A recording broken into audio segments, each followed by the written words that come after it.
Simba போனேன் வீட்டுக்கு வான்னு சொன்னா வரவே இல்லை.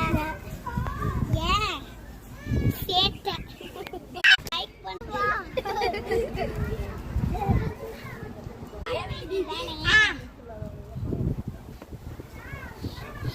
எங்க வீடியோ பார்த்து எங்க வீடியோ அக்கா கூப்பிட்டேன்ல குளிச்சுடுறேன்ட்டு சாப்பாடு நான் சாப்பாடுலாம் போடுறேன். கறி சாப்பாடுலாம் சாப்பிட்டு வர வேண்டியதானே. கோமா இருக்கு பாரு, அழுகுது உங்களெல்லாம் பார்த்துட்டு. எங்க வீடியோ சிம்பா சிம்பா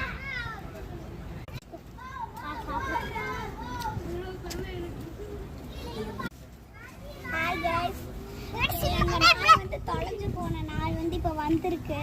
எங்களுக்கு ரொம்ப சந்தோஷமா இருக்கு.